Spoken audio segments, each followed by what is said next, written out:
Well, let me ask you a difficult question as because, opposed to the easy ones that you've been asking so far. well, Dostoevsky is always just a warm up. So if death every single day is the way to progress through life, you have become quite famous. Death and hell. Death and hell. Yeah, because you don't want to forget the hell part.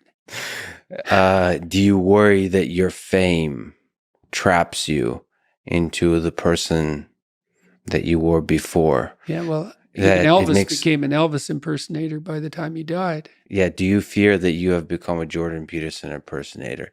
Do you fear of, in some part, becoming the famous suit-wearing, brilliant Jordan Peterson?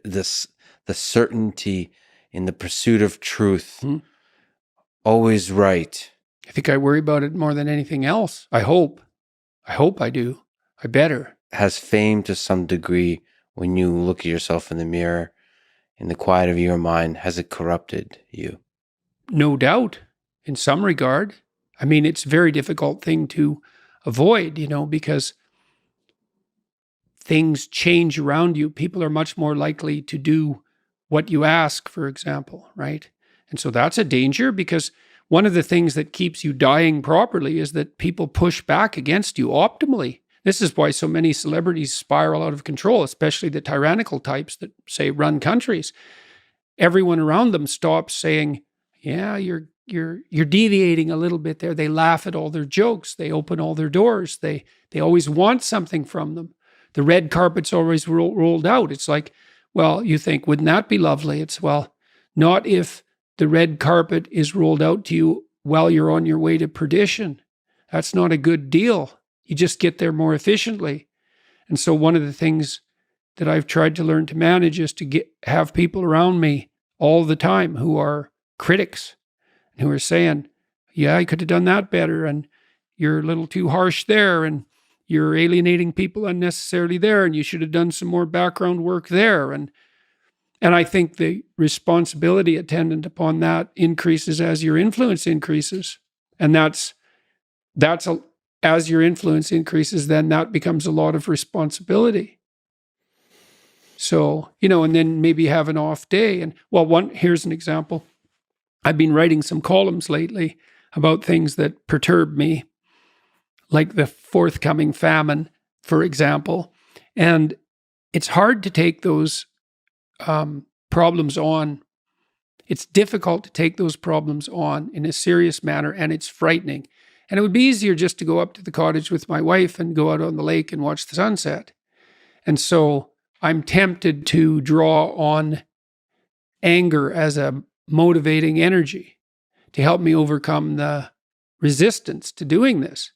But then that makes me more harsh and judgmental in my tone when I'm reading such things, for example, on YouTube, than might be optimal. Now, I've had debates with people about that, because I have friends who say, no, if you're calling out the environmentalist globalists who are harassing the Dutch farmers, then a little anger is just the ticket. But then others say, well, you don't want to be too harsh because you alienate people who would otherwise listen to you.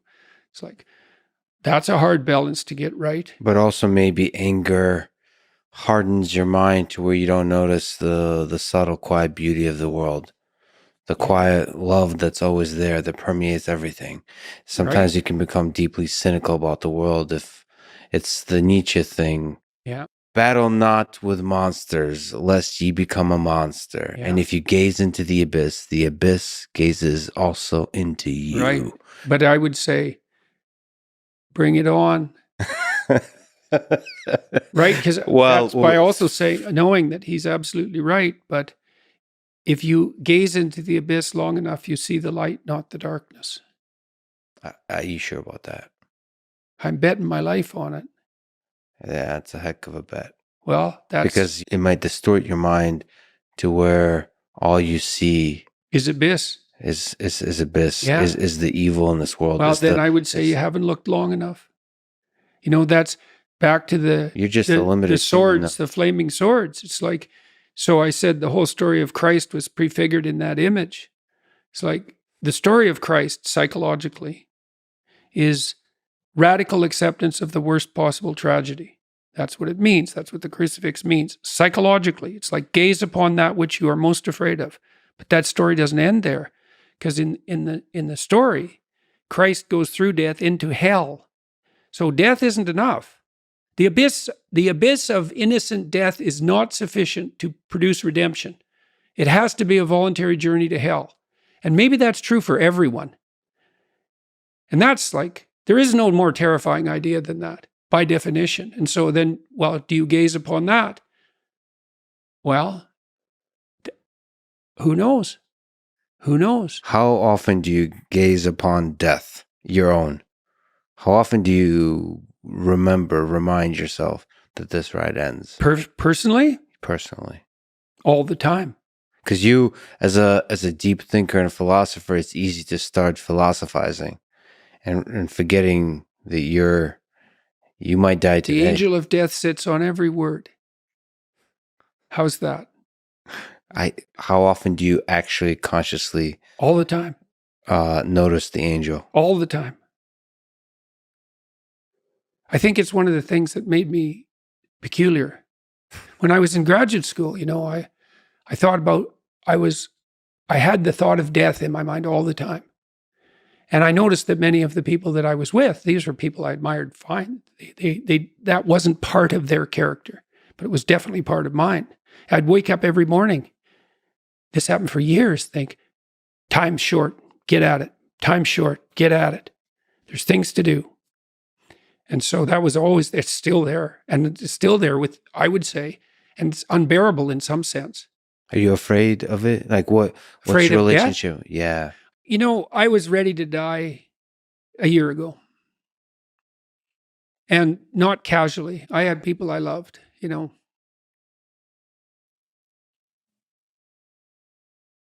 So no, I'm not very worried about me, but I am very worried about making a mistake. Yeah. I heard Elon Musk talk about that a couple of months ago. It was really a striking moment. Someone asked him about death, and he said, just offhand, and then went on with the conversation. He said, that'd be a relief. And then he went on with the conversation. And I thought, well, he's got a lot of weight on his shoulders. I'm sure that part of him thinks it'd be easier just if this wasn't here at all. Now, he said it offhand, but it was a telling moment in my estimation. So for him, that's a why live question. Hmm? The exhaustion of life. Yeah. If you call it life is suffering, but Yeah. the hardship. I'm more afraid of hell than death. You're afraid of the thing that follows. I don't know if it follows or if it's always here. And I think we're going to find out. What's the connection between death and hell? I don't know. I don't know. I don't know. Is there something that needs to be done before you arrive? You're more likely to die terribly if you live in a manner that brings you to hell. That's one connection. And terribly is a very deep kind of concept. Okay. Yeah.